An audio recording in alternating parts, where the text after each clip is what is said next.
Once upon a midnight dreary, while I pondered weak and weary over many a quaint and curious volume of forgotten lore, while I nodded, nearly napping, suddenly there came a tapping, as of someone gently rapping at my chamber door. 'Tis some visitor, I muttered, tapping at my chamber door. Only this, and nothing more. Ah, distinctly I remember. It was in the bleak December, and each separate dying ember wrought its ghost upon the floor. Eagerly I wished the morrow. Vainly I had sought to borrow from my books surcease of sorrow, sorrow for the lost Lenore, for the rare and radiant maiden whom the angels name Lenore, nameless here forevermore. And the silken, sad, uncertain rustling of each purple curtain thrilled me, filled me with fantastic terrors never felt before, so that now, to still the beating of my heart, I stood repeating, 'tis some visitor entreating entrance at my chamber door. Some late visitor entreating entrance at my chamber door. This it is, and nothing more. Presently my soul grew stronger, hesitating then no longer.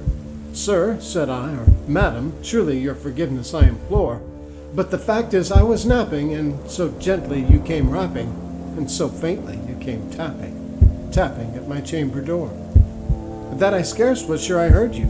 Here I opened wide the door. Darkness there, and nothing more.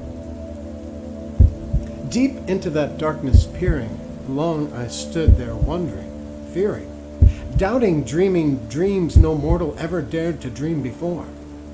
But the silence was unbroken, and the stillness gave no token, and the only word there spoken was the whispered word, Lenore. This I whispered, and an echo murmured back the word, Lenore. Merely this, and nothing more. Back into the chamber turning, all my soul within me burning. Soon again I heard a tapping, somewhat louder than before.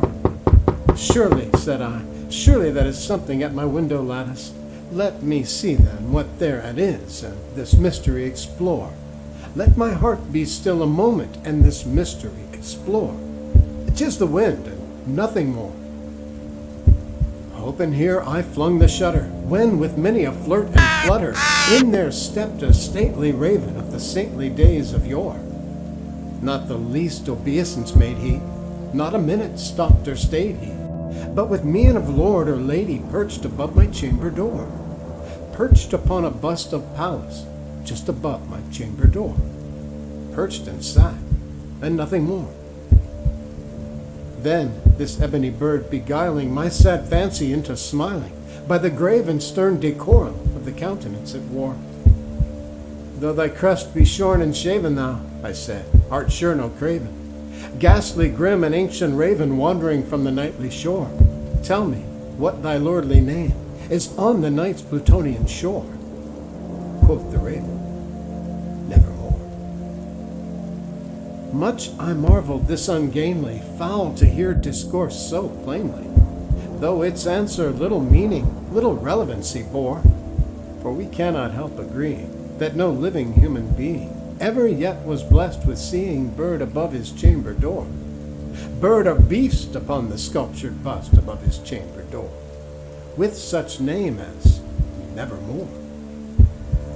But the raven, sitting lonely on the placid bust, spoke only that one word, as if his soul in that one word he did outpour.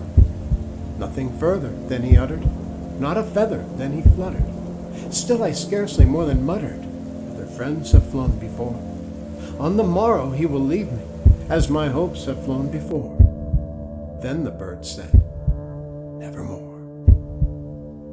Startled at the stillness broken by reply so aptly spoken, doubtless, said I, what it utters is its only stock and store, caught from some unhappy master, whom unmerciful disaster followed fast and followed faster, till his songs one burden bore, till the dirges of his hope that melancholy burden bore, of never, nevermore. But the raven, still beguiling all my fancy into smiling, Straight I wheeled a cushioned seat in front of the bird and bust and door. Then upon the velvet sinking, I betook myself to linking fancy unto fancy, thinking what this ominous bird of yore, what this grin, ungainly, ghastly, gaunt, and ominous bird of yore meant in croaking, nevermore. This I sat engaged in guessing, but no syllable expressing to the fowl whose fiery eyes now burned into my bosom's core. This and more I sat divining, with my head at ease reclining on the cushion's velvet lining that the lamplight gloated o'er, but whose velvet violet lining with the lamplight gloating o'er she shall press, nevermore.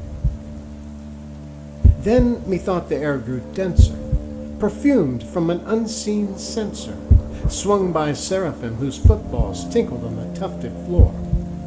Wretch, I cried, thy God hath lent thee, by these angels he hath sent thee, respite, respite in Nepenthe, from thy memories of Lenore. Quaff, oh quaff this kind Nepenthe, and forget this lost Lenore.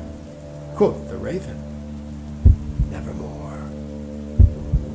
Prophet, said I, thing of evil, prophet still, if bird or devil, whether tempter sent or whether tempest tossed thee here ashore.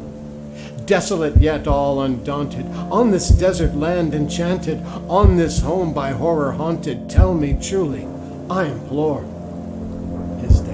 is there balm in Gilead? Tell me, I implore. Quoth the raven, nevermore. Prophet, said I, thing of evil, prophet still, if bird or devil, by that heaven that bends above us, by that God we both adore. Tell this soul with sorrow laden, if within the distant Aidenn it shall clasp a sainted maiden, whom the angels name Lenore. Clasp a rare and radiant maiden, whom the angels name Lenore. Quoth the raven, nevermore. Be that word our sign in parting, bird or friend, I shrieked upstarting, get thee back into the tempest and the night's Plutonian shore. Leave no black plume as a token of that lie thy soul hath spoken. Leave my loneliness unbroken. Quit the bust above my door. Take thy beat from out my heart, and take thy form from off my door. Quoth the raven, nevermore. And the raven, never flitting, still is sitting on the pallid bust of Pallas, just above my chamber door, and his eyes have all the seeming of a demon's that is dreaming, and the light lamp o'er him streaming throws his shadow on the floor, and my soul from out that shadow that lies floating on the floor shall be lifted